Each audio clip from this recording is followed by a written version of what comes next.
welcome. Hello, Blactrospective beauties and my brothers. I am your host, Ma B. Thank you for joining us.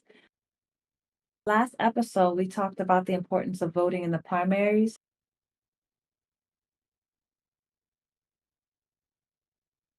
and the reasons why we choose to get activated. Tonight, we're honored to be joined by Charles Barron, a former Black Panther Party member who took his activism and took it a step further by using that same voice within the political system. Charles didn't just answer the call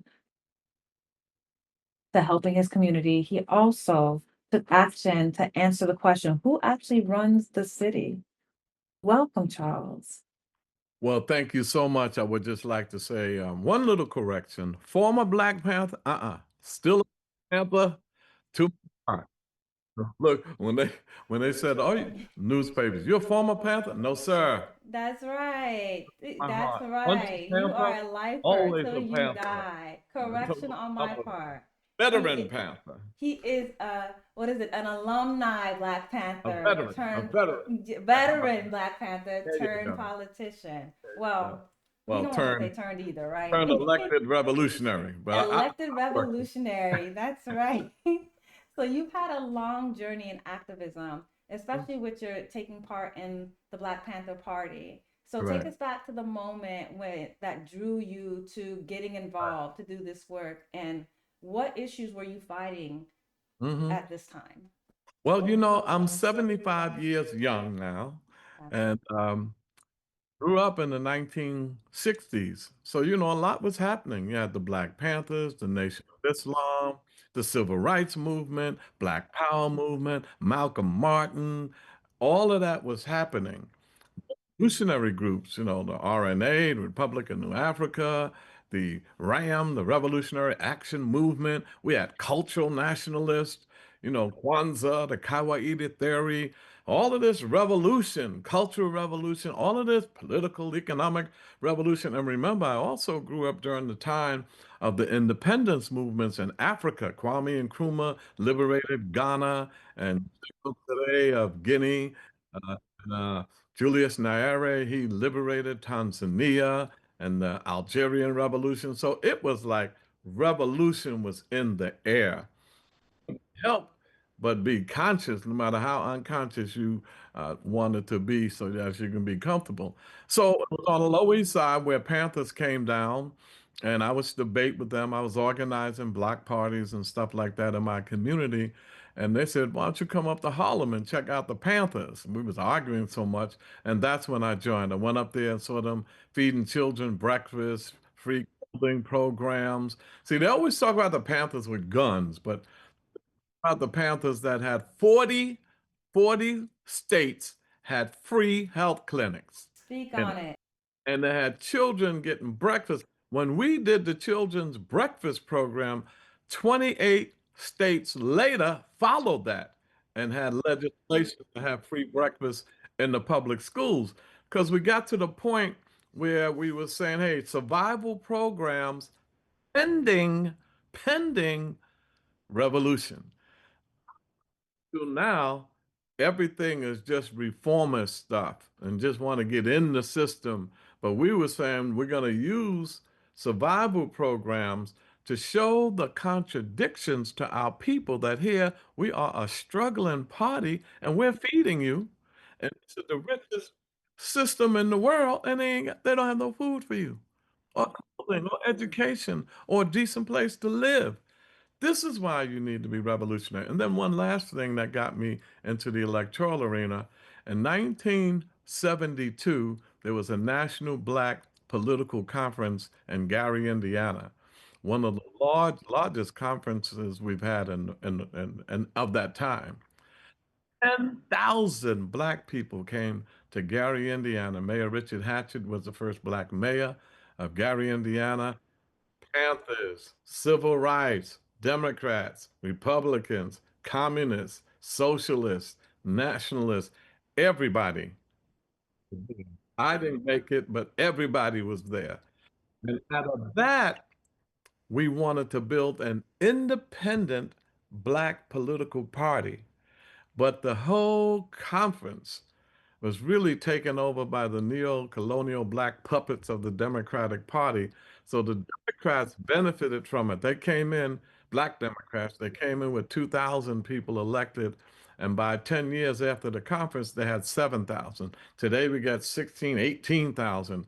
But the black radicals, we didn't get it. So Bobby Seale, the next year, 73, who was a co-founder of the Black Panther Party, he ran for mayor of Oakland, and Elaine Brown ran for the city council. They didn't make it, so I'm continuing in that black radical revolutionary tradition. We made it, and I'll share with you what the consequences of that was in a very positive way. I'm I'm so glad that you're touching on these key points because that's the issue, right? Like we've long like I was born with the democratic spoon fed to me, right? You Right, black, you right. Democrat. But what we didn't learn, and what I feel is the issue now is that we didn't really learn how to decipher the people who were actually going to make the changes that we were looking to see. Mhm. And that's the thing. When you ran, did you run under the Democratic hat or did you run under socialism? What did you run under? Listen to this. I'm glad you're raising that. And if I could introduce two concepts to give us some guidance in this, so to speak. One is that we live in a colonial capitalist system, and the black communities are domestic colonies of colonial capitalism. That is the root of our problem.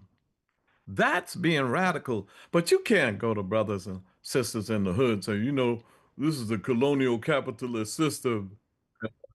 I say, hey, Mr. Colonial Capitalist, I need a job. You can't go to them and say, we got to stop imperialism and revolution is the answer. Well, you're going to stop them from taking my home? You're going to put some food on my plate, some clothing on my back. Because if you ain't doing that, take that black stuff out of here. That's what our people are saying. So I knew that concept, I had to get to them, that concept of colonialism, capitalism. But I had to do it and imperialism, imperialist wars abroad. I had to get all of that to them. And they heard me sometimes at rallies. But I said, hey, I talked to our group, and I'm glad they got both my wife's name up there too, Inez Barron, because that's my queen. And Inez, she is a bad sister. Uh, and she had 36 years in the Department of Education, retired as a principal. She was dealing with our garden in the back there. And I said, come on, Inez, I won. Now you should run too. Eventually ran. But this is what we did. We had to analyze. Okay, we were demonstrating, screaming and hollering, press conferences, and all these intellectuals writing books on race matters and, revolution. I said, in the 60s, we said black power. We did the black, but get the power. Get the power. Oh, we did the black dashikis. My African name is Shamari Baruti, which means forceful teacher. My wife's African name is Kamara Baruti, which means experienced teacher. So we have African names. We call ourselves Africans. We're not Afro-Americans. We're not all of that stuff. But we didn't get the power. Y'all check this out. Power is the great equalizer. When you have power, racism is irrelevant. Because, see, racism without power is irrelevant. It's racism with power that oppresses us. So, when I define power as the ability to act, the ability to make decisions in your best interest, regardless of the resistance, that's power. Influence, and we confuse this. Influence is when you have to persuade people with the power to make a decision in your best interest. So if we demonstrate, let's say they say that we're on the close. What community you live in? Hmm. I live in Orlando. All I right, don't. so in your Orlando Yep. community, Mm-hmm. let's say they want to shut down a school in your Orlando community. and you say, we're going to organize, and you start demonstrating and get the people to rise up, and they say, we ain't shutting it down. We think that's power. That's influence because the people who had the power back, and if all of your demonstrations, if they decided we're going to shut it down anyway, which they do, no matter how much we demonstrated for Amadou Diallo here in New York, 41 bullets, 50 bullets for Sean Bell, thousands demonstrated. None of the police were busted. None of them went to jail. It took the whole world to demonstrate around George Floyd to get them, to put them in jail. So, right, all activists have to look at power and influence. So that's what got me into the electoral arena. I did a power analysis. I said, wait a minute. Who has the power in my beloved East New York? You know, I'm in New York City, 8.6 million people, a $127 billion budget. I live in the neighborhood of East New York, high crime, high unemployment, high poverty rate, all of that stuff. 161,000 people in the council district. So this is what I'm living in. I didn't have to stay there. I could have moved out. I said, I ain't moving anywhere. We're going to transform this. I said, who has the power? The city council. The city council, talking about the local government that you're speaking. The city council passes the budget, not the mayor. The mayor presents the budget. The city council passes it. The city council, until they just changed it just this year, the city council determines what's going to be built on city-owned land, housing. If I say no, the Black Panther, I don't care how rich the developer is, I had the power because that project is going to the zoning committee in the city council, seven of them, and they have to vote it up or down. They're going to call me up. They call it member deference. They defer to the member whose community the housing is being built in to whether they're going to pass that or not. That's power. So if they call me up and they said, hey, Brother Barron, do you want LU 347? No, sir. It's dead without a demonstration, without a press conference. That's power. You see what I'm saying? I saw that and I said, wait a minute. In East New York, when they wanted to shut down stuff, we have to demonstrate at the office of the council person or the state assembly person. And these were sellout Negroes who were part of the Democratic Party establishment. These were blacks that sold us out. And I'm going to tell you their names: Eric Adams, Letitia James, Hakeem Jeffries, all establishment black leaders that are puppets of the Democratic Party, from Nancy Pelosi down to the local Democratic Party organizations. In every black and Latino community in New York City, Democratic Party club. And this Democratic Party club gets all of the congresspersons, the state assembly, the state senators, the city council, the district leaders. They control all of them. And they give them money for their campaigns. They pay white consultants to show them how to run a campaign. They get money from Wall Street. They get money from the real estate industry, and they get the clergy is on their side because they give them things after they get in. Okay, you want your church needs that property next door, we got you. So, and then they got to go up against the unions. So the unions, all of that is what you have to go up against. So what we did, we said, you know what? We're going to get that council seat. Because the people that are in power now, if we don't, our neighborhood's going to be gentrified. They're going to let these white developers come in and have rents that we can't afford, and worse yet, have a income requirement, the area median income, the AMI. The income requirement for that housing development is going to be way above our neighborhood area median income. For instance, New York City metropolitan area median income is $147,000 for a family of three. So if the developer comes up to me and says, Barron, I need your support because he knew I had the power. I need your support for these 120 units of housing. We're going to build affordable housing. And he took out these pretty pictures of how the housing was going to look. I said, put them away. Put the pictures away.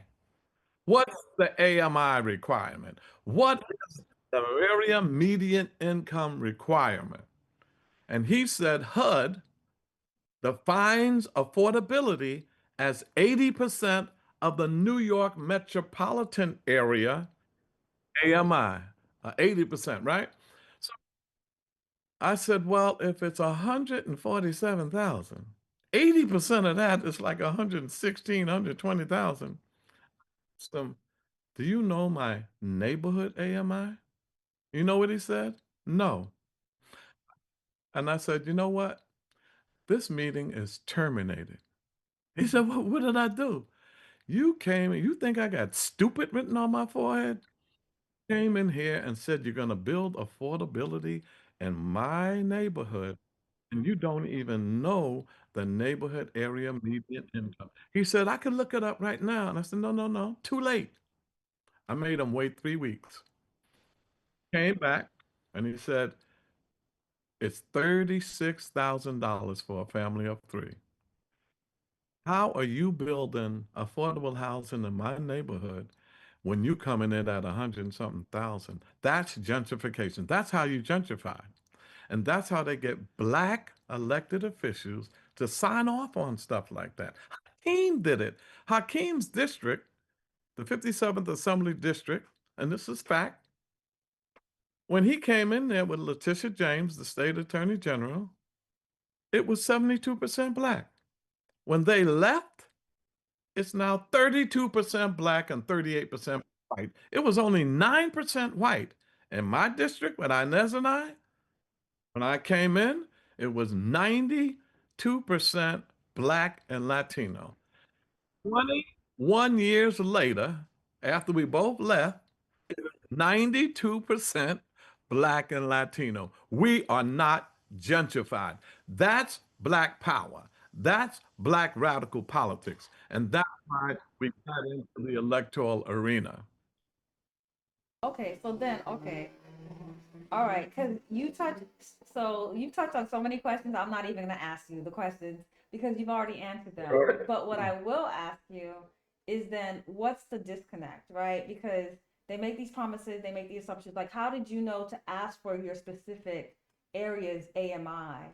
What's the disconnect? Would you say from your experience with all of these politicians, bought and paid, or is it something different?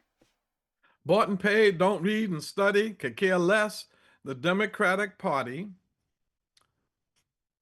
gains their loyalty by telling them, we will do fundraisers for you. And very important in electoral politics is getting on the ballot. The petitioning process, you got to get a certain amount of petitions to get on the ballot. They will knock you off the ballot because they have a battery of lawyers working with the machine. So they told all of these others, don't worry about the petitions. We got you. Don't worry about raising money. We got you. But guess what? After you get in, you do our bidding. You have to be loyal to the party, not the people. The what we did, we set up an independent structure separate from the Democratic Party. We are not Democrats.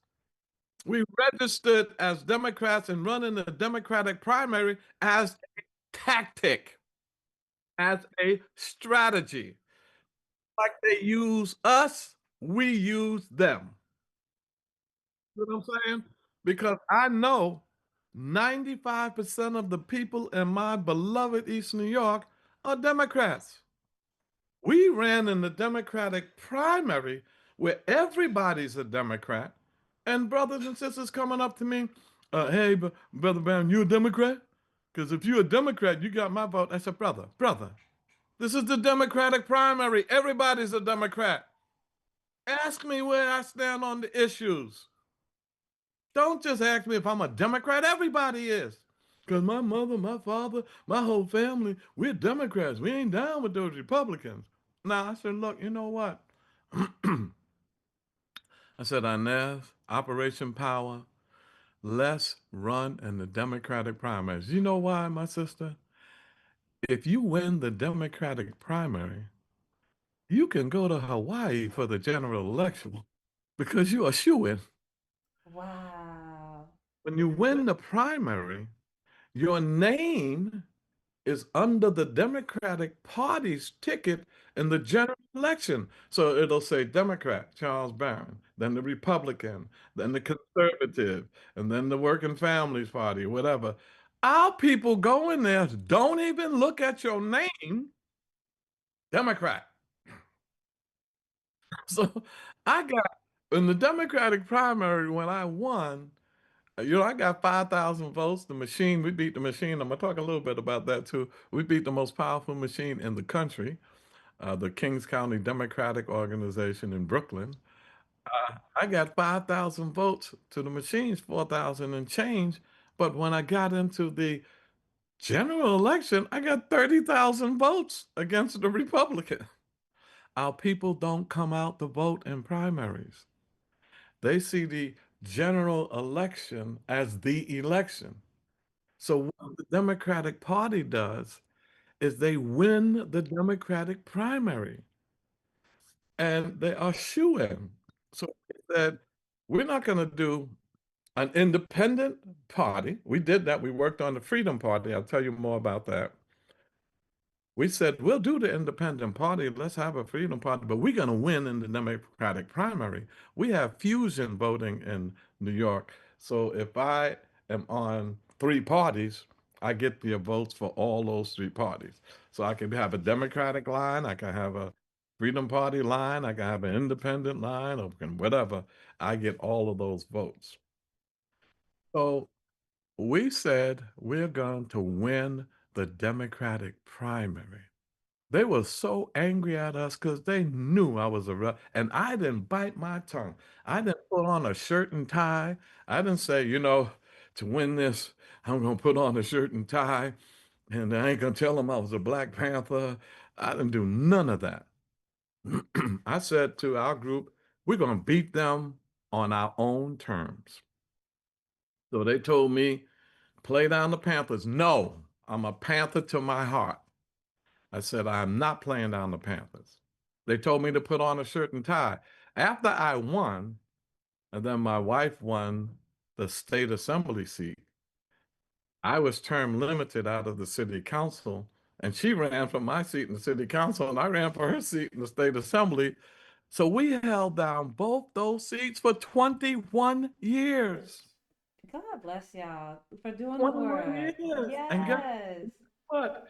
When I got to the state assembly, you would think that they would say, "Oh, Charles, are you going to fight for poverty or fight for unemployment? Are you going to wear a shirt and tie? Because that's the decorum of the state assembly. You cannot get in the chambers without a shirt and tie." That was the issue. All the media out there when I got there, what they going to do with Barron? Are they going to make him put on a shirt and tie? So when I got there, all the media is there, and the powerful speaker had to call a meeting with security. All of this for me because I said I ain't wearing a shirt and tie. So when I got to go into the chambers, the reporter said, "So why don't you wear a shirt and tie?" I said, "Because I'm not European man. I'm not a white man. White man's a tie. I don't do that." He said, "What are you?" I said, "I'm African." He said, "African? What country? What country you come from?" I said, I don't know. Y'all stole me. I'm still trying to figure They that out. always ask that question like we were the deciders of leaving the motherland. Trying to figure that out. Y'all stole me. The speaker, this is important, sent out a communication to the press and all of the elected officials. Leave him alone. He's not violating nothing. I am the first man ever to enter the chambers without a shirt and tie. I'll tell you why that's significant. Because had I put on a shirt and tie, they would have had me for the rest of my career. Because they Yeah. would have said, he ain't all that. He Yeah. gave it that. Yeah. So we won all of those seats for 21 years. 21 years. Not 2002. Yeah, 21 years. 2023, we got out of it. That's Now, go okay. ahead. Tell me. I was gonna say because that's beautiful. That is beautiful. I feel like you were gonna say something, so I don't even want to stop the momentum just yet. You go ahead and say what you were gonna Oh, so I say. was saying in those 23 years, look what we did. We changed the infrastructure of Eastern New York. That was our vision to stop gentrification. So we became the number one city council members of building affordable housing as we define affordability. And where could you make 25, 35, $45,000 and get a one bedroom for $900 a month rent? And a two bedroom for $1,100, a studio for four, five, $600. No, New York? Oh, you must be kidding. Nowhere in New York. So we Nowhere in stopped Florida either. gentrification. As a matter of fact, we lost white population. When I came in, it was 90% black and brown and 9% white. When I left, it was still 90%, and they were down to 3.5%. So we actually lost white. We also built three. We had three new schools built from the bottom ground up, 88 to 90 million dollars for three schools. My wife made a commitment that the school that's right around the corner from us had our children being taught in trailers, a dozen trailers. She had a $88 million school built, a state-of-the-art gymnasium, a state-of-the-art science labs and computer labs and music labs, flat boards. We have the best school in the city. Who got it? Black radicals. That is beautiful because We have, go ahead. that's the thing. Even when I look at the way that we're in Florida, a Republican state for now. I'm speaking it into existence. Hmm. Um, we've had when I first moved here, I saw the changes in the curriculum. I don't know if you heard them like whitewashing, Oh, yeah. essentially erasing our history as we speak, even now. Like and not only us, right? Like Latino history as well. And I Mhm. was on this mission of trying to find out how do I change as a parent, how do I change that? And for North Carolina, you go to the school board. But for here in Florida, you have to be approved by the governor. And our governor is Governor Huh. the him, Oh, yeah. Oh, yeah. Governor DeSantis. Oh, yeah. But see, that's what I'm saying. Once again, it's a question of power. We were able to get some black studies. I had a book that I gave the chancellor of New York City Schools, and we're talking about a $36 billion school budget with 1.1 million students. It's down to 900 and some thousand students now, and that is the largest in the country. But the 62 of the 63 school districts in New York State have school boards. Only New York City has mayoral control. We were fighting that, but these sellout Negroes, state assembly, voted for Mayor Michael Bloomberg to have mayoral control. He is clueless about black people or black children or education. They gave him mayoral control. And Eric Adams was an embarrassment, a total embarrassment. but he also knew nothing about education. So, but your program is good. Local politics. You got to get those local seats, the city council seat, the state assembly seats. These are the smallest election districts in the state. There's 120,000 people in a assembly district and 161,000 in the New York City Council District, 330,000 in the New York State Assembly District, and 700 to 900,000 in the Congressional District. So if you're a radical, a revolutionary, you study, and you say, wait a minute, this last race, this person got 5,000 votes to win because most people stay home in the primaries, even white people. They stay home. 15% of the vote comes out. In my council district, we have 60,000 registered voters. 10,000 came out the vote. The winner, before I ran, got 4,800 votes. So they said, "But Charles, how you going to beat the machine?" I'm not going to raise more money than them. I'm not going to get more endorsements from newspapers and unions than they are, or from clergy. But you know what I'm going to get? I'm going to get that block association president and that whole homeowners. I'm going to go block by block and meet with block association presidents and ask them if they can introduce me at their block association meetings. Homeowners. Yes. What I'm going to do? I'm going to go to public housing and the private public housing apartment buildings. I'm going to meet with the tenant association leaders. I'm going to say, can I come to your tenant association meeting?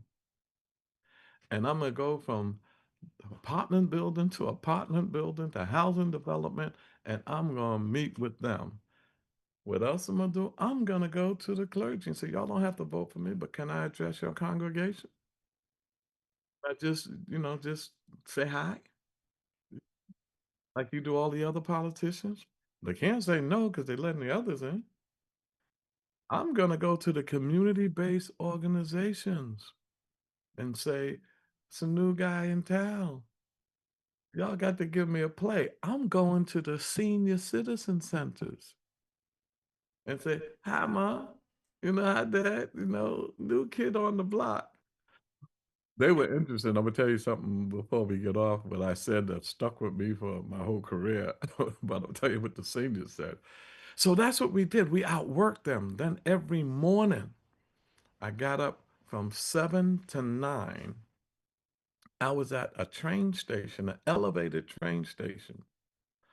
And my wife had the brilliant idea, don't go and give out your flyers when they running up the stairs because they're gonna throw it down before they get up there. We paid, got on the platform with them, and since he's on the platform waiting for the train, how you doing? So take this on the train with you and read it. We did that with every major elevated train station in the district. So to win a local election, you got to hit that vote up about 7 times. Put your posters up. Oh, Charles Barron, poster. Okay. Get on the radio. You got to get some radio time. Or you can get what they call the robocalls. Those robocalls where you pay some money and get a 30-second message. Hi, this is Charles Barron. I'll be running and come on out the boat. You So they help now. They saw the poster. They said, the robocall, then a mailer. You got to mail to Okay. the district. So I Yeah, mailed to the I register drove it. holder. That's 3 times. Mm-hmm. I came at their church 4 times. They saw me in the block association 5 times. I was at the train station 6. I was at the supermarket 7. I was on TV 8. And you know how I got free press? Because I organized around the issues. And I know how to organize. I know how to get media attention. And plus, I say things that I know the media is going to say, oh, did you hear what he said? Oh, we got to play that one. You got to be able to give them the sound bites they need. Yeah, the And viral soundbite. right, right. So They got to know me. I remember I was on the train station so much. This brother said, "Brother Barron, why don't you go home and rest? I got you. Every time I see you, you're this." But he knew my name. See, you So, gotta get known and you gotta organize around issues. so I see your strategy. So, what tools would the citizens have outside of elections to influence this type of leadership? Because you were hitting them band for band, so they saw you. But we also know that there's sometimes pretenders that do the same thing, or some of Correct. those strategies, right? Correct. So, what tools do they need to influence leadership after? So, say, hey, I picked the wrong guy. Oh, What do they you do? I know. you're in big trouble. Well, the only thing you can do then, there's two things I know that white people are, white men in power are afraid of: the media and the masses. So if you can get media attention, they fear you because that reaches millions of people. You have to be media savvy. The second thing, you got to get the masses behind you. They don't want to see 100 people in front of their office, 1,000 people in their city. You're the mayor, and you got 2, 3,000 people at City Hall, especially if it's a militant civil disobedience, and you say, we ain't going nowhere. We're going to shut this city down. We're taking over the streets. We will fight with your police. And no mayor wants that. No, man, we didn't have power to send those cops to jail because of what they did to George Floyd. The system had the power to do that, the DA. And because we hit the streets, the DA did it. So you got to organize. So you have to have a dual approach. You organize around issues, whether it's the homeless or the police brutality, um, school closings. You organize around the issue, deed theft, like stealing your homes. So you organize around issues that are important to the people in your community, and then you let the community know who it is that's organizing. So you get some name recognition. And then, secondly, you organize for power. See, while you're doing the issues, if I got 1,000 of you to come out because the police murdered somebody, we can't just come out with 1,000 people and then go back home and wait for the next murder. Right. So we come out again, 10,000, 5,000. Never again, another murder. You got to transfer that mobilization into organizing for power. Now that I got 1,000 of you out, I only need a few thousand to win this seat. Now let's get a seat of power so we won't have to be knocking on their door. We will be behind the door. Yes, I'm glad you mentioned that Hmm? because in the electoral system or the system as we know it, like there's been so much harm created by chattel slavery, mass incarceration, police brutality, wealth Yeah. inequality. So, how can the electoral system be used to address those historical harm? You kind of answered it in your experience, but if you were, say, advising, because we have elections upon elections, a lot upon elections here, if you were advising some of the candidates that are running here in Florida, what advice would you give to them? I would give advice to you as an organizer, not to them, because any individual will say whatever you need to hear to get elected. And then once you get in, you can't hold them accountable. See, that's the mistake. You have to build a people's organization. We had Operation Power, and sometimes we call them people's assemblies. We get groups together to say, we are pledging voting solidarity. We're going to work together around issues, not just you decide you want to run. And then we say, well, who are you? Well, I'm down. I used to be a Panther, or whatever you say. No, you have to build. See, fortunately for the people out here, I didn't have an organization. The people asked me to run, and I said okay. But fortunately for them, I'm with them. You shouldn't do it like that. You should have an organization. You remember Harold Washington from Chicago, right? Right. They had a coalition of 1,000 people in 100 different organizations. They said, Harold, we want you to run. Harold said, y'all raise $1 million and get back to me. They did it. They came back to him. He said, now do it again. They did it again. They registered thousands of voters, and he said, now I'll run. That gives them the ability to put him in and take him out. You don't have no organization around a candidate that you put in, you have no way of holding them accountable. You can talk trash all you want. We ain't voting for you next time. We're coming straight in front of your office. They don't care. The only thing they right, because they're in, and it's hard to take out an incumbent. You know why it's hard? I don't know how it is in Orlando, but this is what every council member gets in New York. $5 million capital money for parks, for schools, for whatever capital project, the big money item project. We have 51 council members.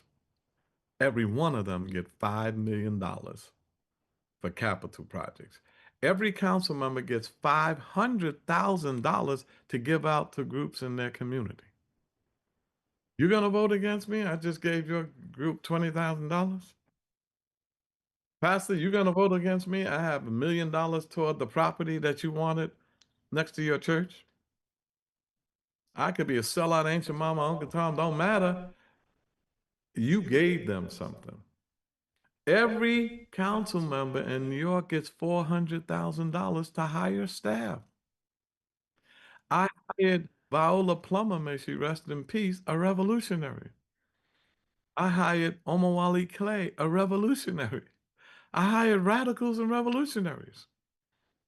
They got paid 60, 70, 90,000 a year, health benefits, and because we were so successful and stayed in so long, they have pension. Revolutionaries with pension. That's what I want to see in Florida. Okay, Yes, okay. But yes. but let me ask you then, because then the question is like generationally, um, and this might be a rumor, for all you Gen Zs out there that are able to vote. But do you see a difference in how people engage, especially like young people generationally, how they engage in local politics? Because I know for me, I'm the millennial, and we were there for Bill Clinton, and we were there for Obama, and so on and so on, right? So for Obama, I know a lot of us came out because he was the first Black African president. But Gen Z, I don't know who's necessarily the representative for them that they see. I guess the closest to African would be Zohan, would be the closest that I would think of, right? But what have you seen as far as the differences in young people being engaged locally or politically? I'm sorry, politically. I think young people, they appreciate Inez and I because we radical, revolutionary like them. But for the most part, they're not down with the electoral arena, a lot of young people, because they've been disappointed by so many politicians. And even Zoran talked all that stuff. A lot of them are disappointed with him right now. Zoran talked all of that stuff, socialism, let's make the city affordable. We got to go against the oligarchy. He gets in there and he keeps the police commissioner, Jessica Tisch, who's with the Tisch family, the oligarchy. That was Eric Adams' police commissioner. She's clueless. He says he's against mayoral control. When he gets in, he's for it now. He voted for Eric Adams, who he was dissing. He voted for his City of Yes plan policy that gives more power to the real estate industry when it comes around housing. And worse yet, he voted for initiatives that took the power away from the city council. That power I just described to you that we had for 21 years. He voted for initiatives that took it away from the city council. So now it's no more member deference. It's whatever the mayor, the speaker of the city council, and the borough president says. Three people. I gotta pause you right there because this is giving me Haiti. As a Haitian, like this is giving me Haiti where there's been like fake revolutionaries that come in and Yeah, only to find out decades later that they were like informants of the CIA. And I'm not trying to be on this conspiracy theory. It's not a conspiracy, first of all. It's true. it's It's true. That's documented, right. right? It's So it real. almost so now hearing all of those things that he's doing gives me that kind of vibe. Like it almost diminishes people from even believing in socialism. And in his case, he was running on a socialist democratic platform. Don't So ever, don't ever do that. Don't ever not believe in a policy and a theory and an ideology because of a practitioner. If that's the case, forget Christianity, forget Islam, yeah. forget Judaism, forget socialism, forget progressive, because the practitioners are hypocrites because the practitioners are falling short of the mark. It does not take away from the policy or the ideology because socialism is better than capitalism no matter how hypocritical Zoran is. Ooh, that I feel like that was a bar. That was a bar. Yeah. Okay. I like So, that gem. and plus, you got to realize also, watch how they get in. He was with DSA, the Democratic Socialists of America, AOC, Ocasio, Bernie Sanders. They're for Biden. Bernie Sanders and AOC supports Biden, votes for the budgets that are funding the Pentagon to the tune of $800 billion. AOC and Biden talked all that stuff, but yet the American Congress is supporting the genocide in Israel. I mean, in Gaza by Israel. That AOC and Biden and what's the name? Bernie Sanders wanted us to support Biden, a racist, Zionist. Come on now. Now, you know Listen. what they do? They hide behind Trump. Trump, Yes. Benjamin Netanyahu are the worst in the world.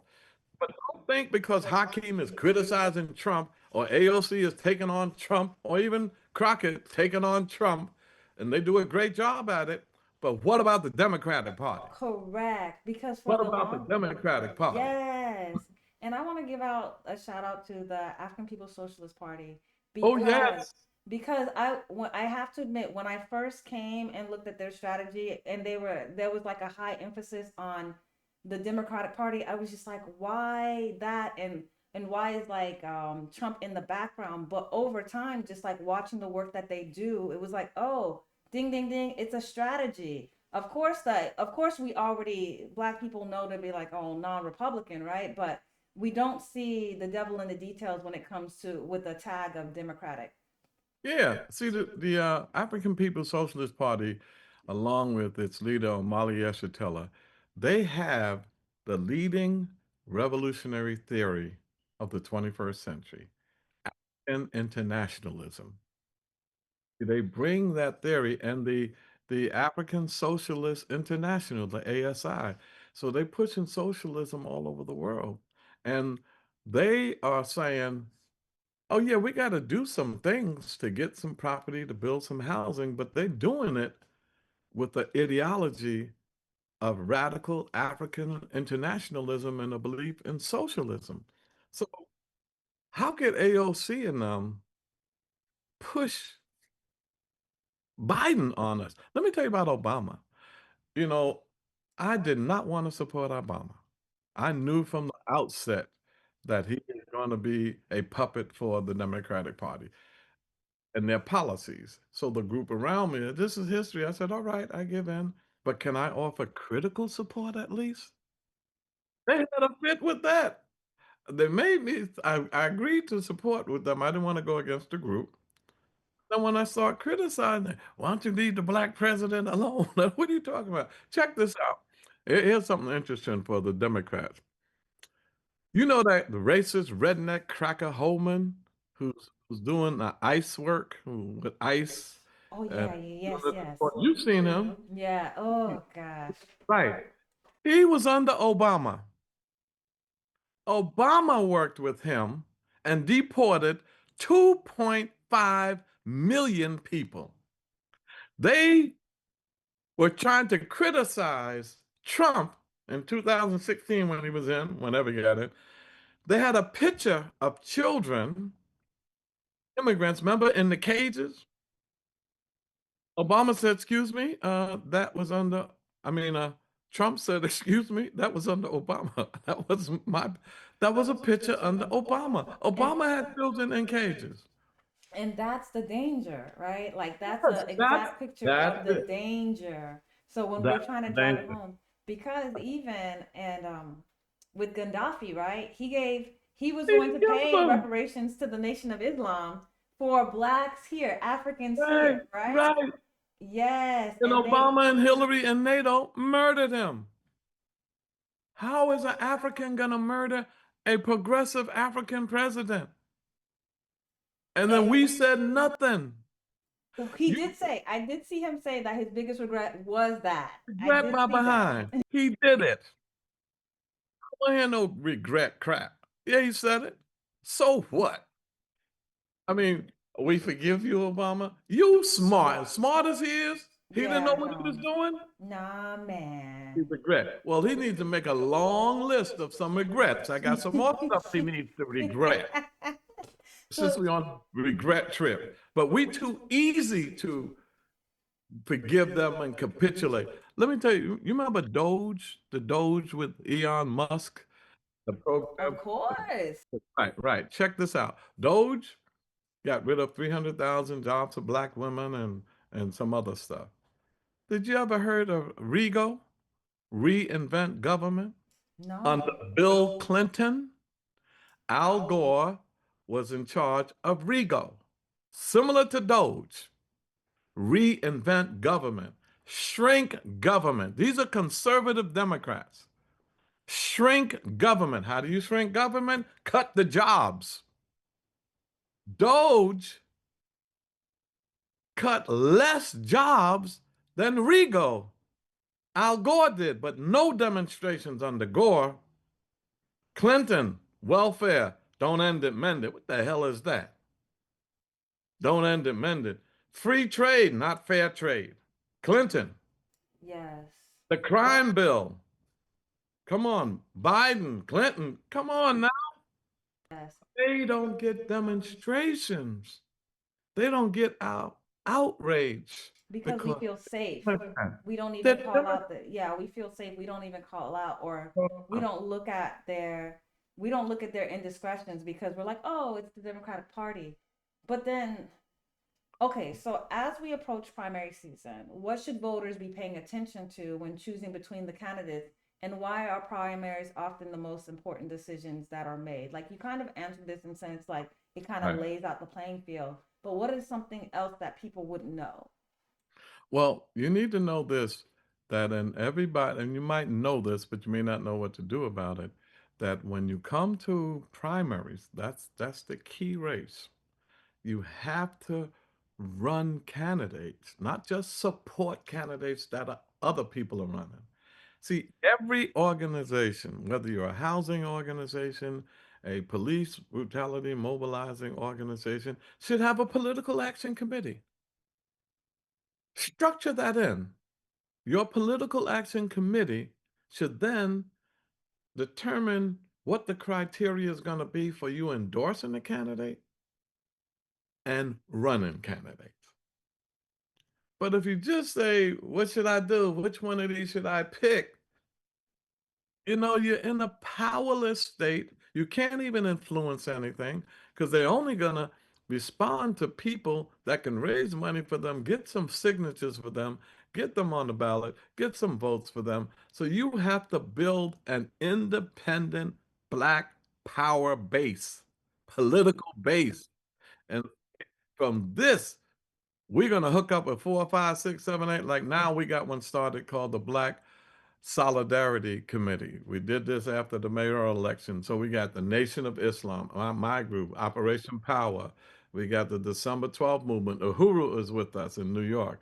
They're with us. So we got about, 10 groups together, about 30, 40 people. We're building it, and we're going to say we're going to run candidates. We're going to have this 19-point agenda of the Uhuru movement that will have to, respond to that. So it can't be just what am I going to do as an individual? Who am I going to vote for? It won't matter because you don't have no juice by yourself. So that would be the first thing I would say. And then once again, the primaries are important because after the primary in a democratically a district, they're going to blindly vote Democratic in November, no matter who is the Democrat. And so they don't even look at your name. The other thing is just look at national elections, just to let you know how this is not a democracy, it's a hypocrisy. Malcolm said that. That's not an original. My man gave me that Hey, one. But listen, bless Malcolm. they said, I think in 2000, last election, they said it was 240 million registered voters for the national election, for the election for president. Trump got 77 million. Kamala got 75 million. That's about 100, what, 50, 60 million voters? 80 million people stayed home. There were 240 million registered. 80 million stayed home. 60 some odd percent of the vote came out. Americans don't vote because they don't believe, trust the system or Congress or elected officials, not just black folk. 80 million people stayed home. Other countries, 80% of the vote comes out. 90% of the vote comes out. America, you're good at 65%. That means you had a great year. That's one thing. The second thing, are you an elector? Me? Yeah. As in, do I vote? No, are you an elector? I don't Okay. believe so. I You're don't want to not. answer it The incorrectly. Yeah. electoral college. The electoral college. Oh, Are yes, the you? Electoral Are you? College. Are No, you a I'm member not. of the? You never voted for president directly in your life. That's the You can't vote for president unless you are an elector. So how do you become a elector? Good question. But before I get to that, I'll answer that.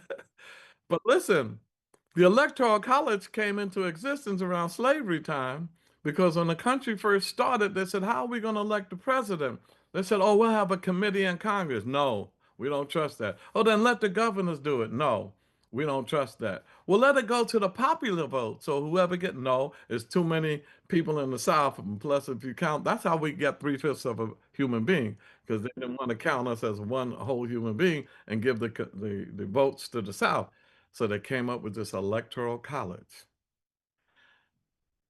There are 538 members of the electoral college.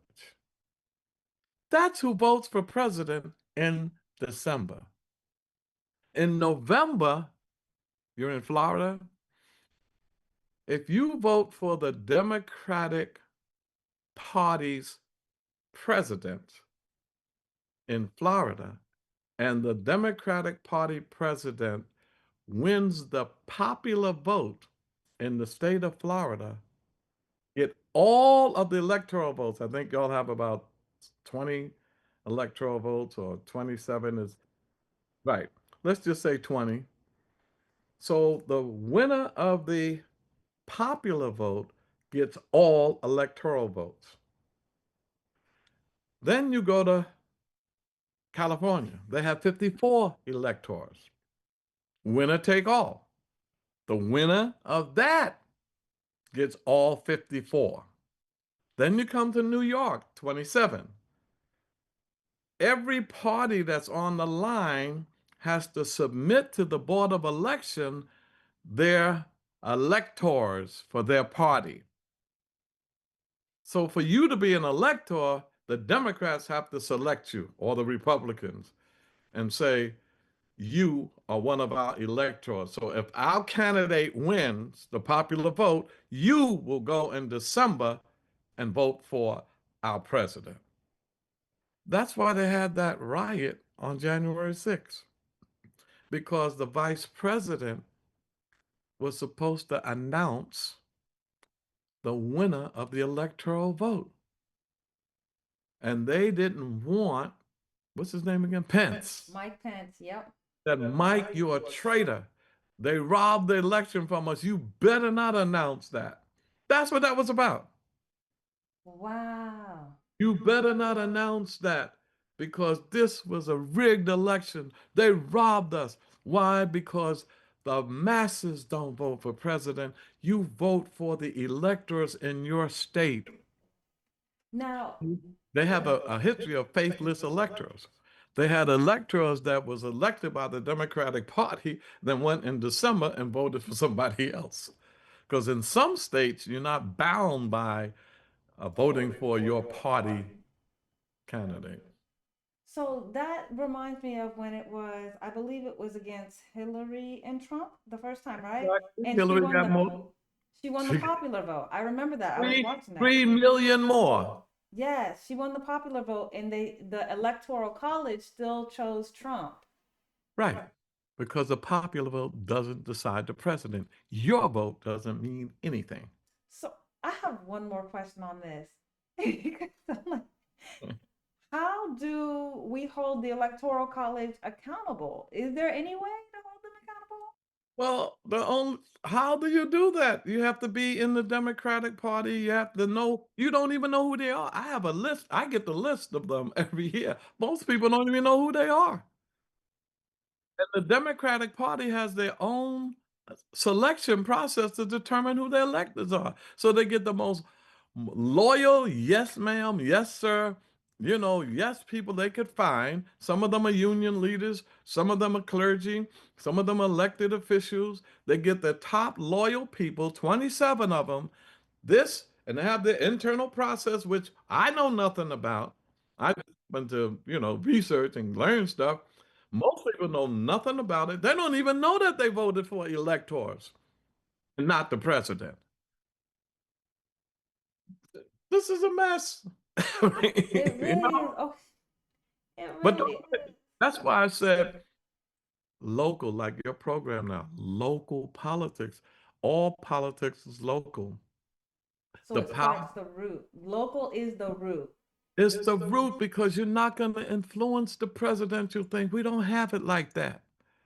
We don't have it like that. And they can have you in, look, fundamentally, forget Trump and forget the Democratic candidate for a minute. Republican and Democratic Party have conventions. And at these conventions, they put a platform together. That's what rules.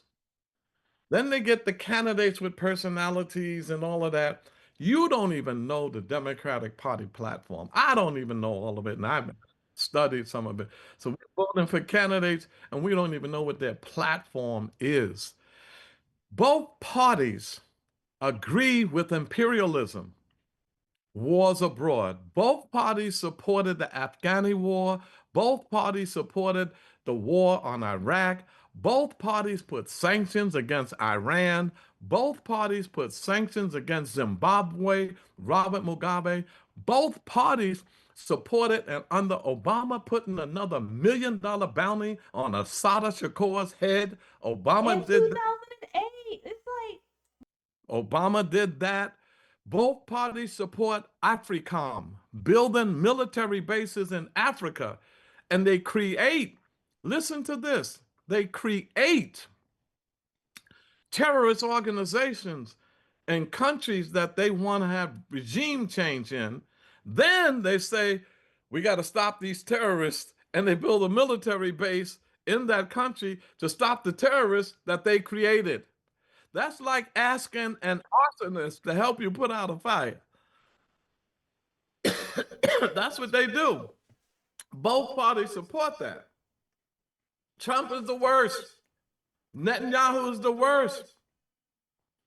But the Democrats support a lot of that same stuff. But we don't see it.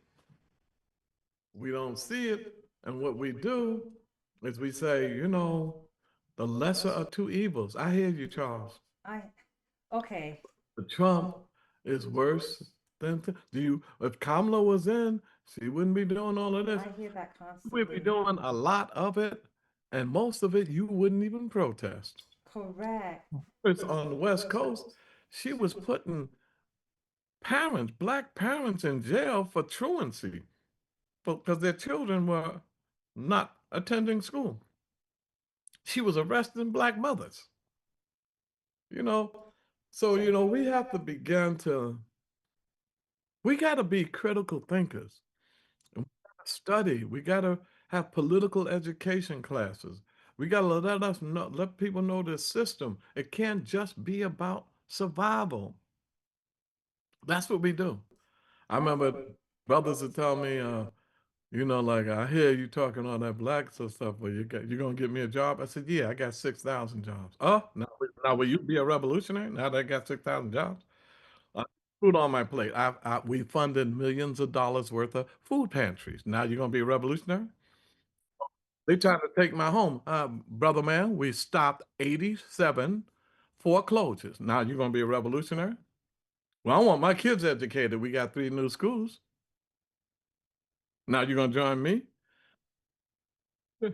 You know what I'm saying? But it's what Amilcar Cabral said, the great revolutionary of Guinea-Bissau. Bear in mind, he said, the masses of our people are not fighting for ideas in your head. They're fighting for material benefits and a future for their children. Tell no lies, claim no easy victories, and mask no difficulties. He's basically saying, and he's talking to revolutionaries in the bush, talking about armed struggle. Don't come to our people with a lot of rhetoric if you ain't feeding them. No, thank you, thank you, thank you. Because you have so much experience, so much knowledge, so much of a history, right? Like a living history right now. Thank So, what has stayed with you the most, and what would you want communities to understand about their own power today? Understand that when you do an analysis of power, the people truly, really have the power. I'll give you an example. They told me when I came to Albany that there are 3 powerful people who are in the room to negotiate the now $254 billion budget, York State. The governor, the head of the state assembly is 150 assembly members, and the head of the state senate, there are 63 senators. Those 3 individuals are powerful. They get in that room, they go over the budget, and they're the ones who decide. No,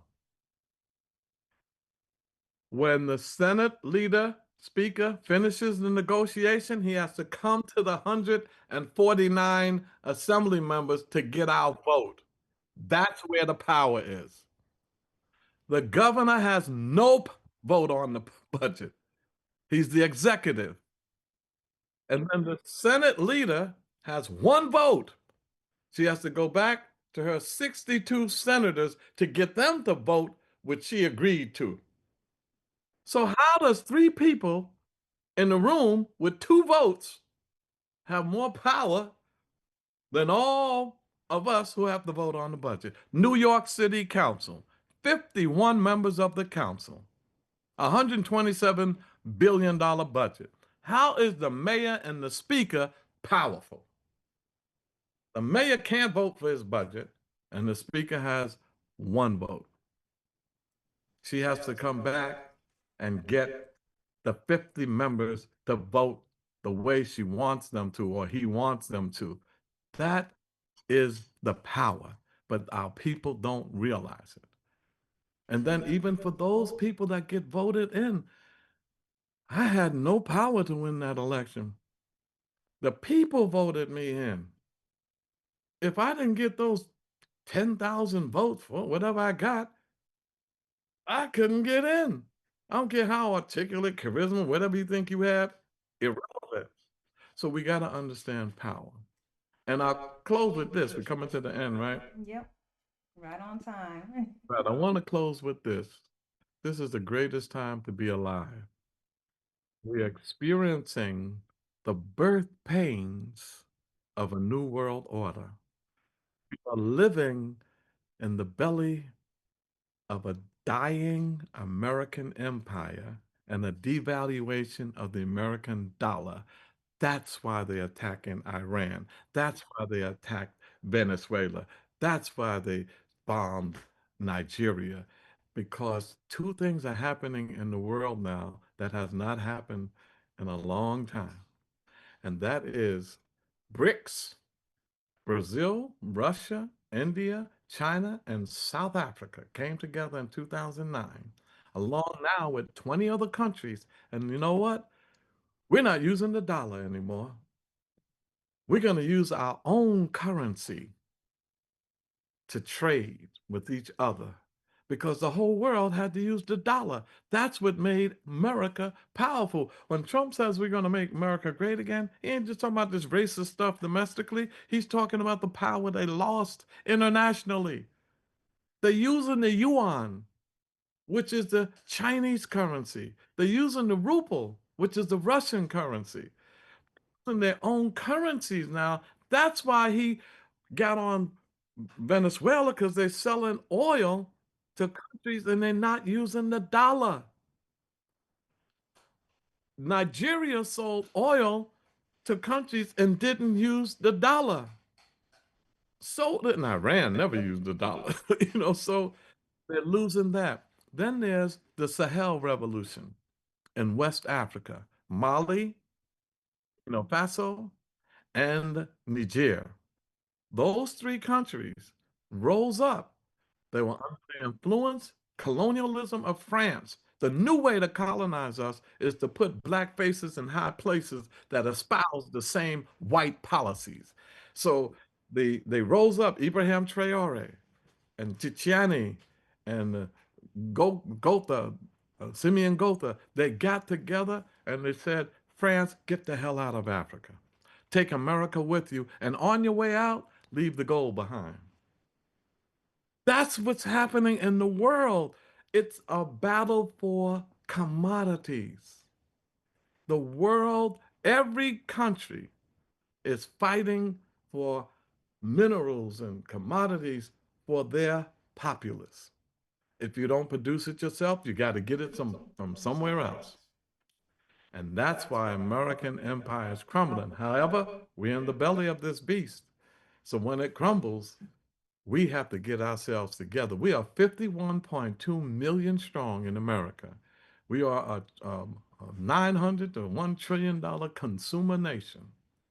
We pick the presidents because the white vote is split, Republican and Democrat. The only time Democrats win is when they get 80, 90% of the black vote.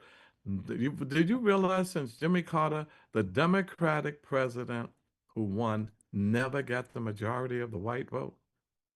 The Republicans always look it up. The Republicans always get the majority of the white vote.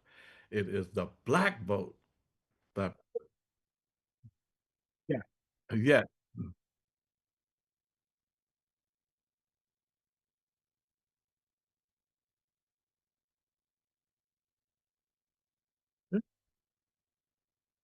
that's it. We Oh got to my do gosh. self-determination for the black community. Take over the politics and economics of our community. That's what the Black Panthers said. We want the power to determine the destiny of our black community. Even Martin Luther King said that. Straight ahead. Charles, you got so much knowledge. Like this could go on forever. Thank you, thank you, thank you for such an informative segmentation. This was amazing. If people want to follow you directly, if people want to get like see what you're speaking on, because you have a podcast as well, go Oh ahead yeah. and tell them the platform Well, in order well, to couple of- to watch you. thank you. Thank you. A couple of things they can do. We do have a book out. I wrote a book called Speaking Truth to Power.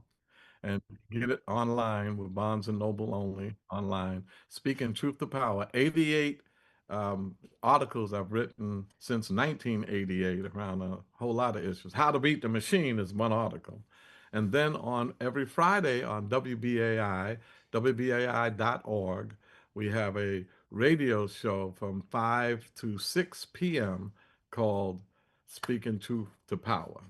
And then on Thursday from 7 to 8, every Thursday, we on Black Power Media Reloaded.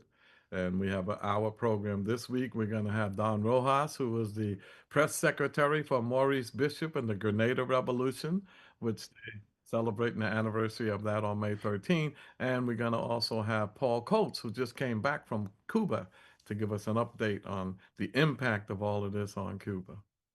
So you hear that, folks? So tomorrow, if you're not busy, go ahead and hop on Charles's platform and support. And if you love this episode, oh, he wants to add one more thing before I close out. Go They ahead. can get in touch with me on my email is Charles Barron, CharlesBarronOP, as in Operation Power, at gmail.com. Thank you. I thought OP meant what is it for the young kids? Overpowered for in Oh, anime? well, that's good because my friends tease me sometimes to say old people. I said, don't even try it. No. Don't do that. Don't do that to Charles. Well, if you love this episode and want to support the work that we do, please like, subscribe, share. Now, if you're interested in some of this behind stuff we about to do, become a supporter on Buy Me a Coffee. The link's in the bio. I want to give a special shout out to Siaku Torre. He is my talent director. Mm-hmm. And to our audience, thank you so much for starting the hard conversation with us, getting comfortable with being uncomfortable, because informed communities build real change.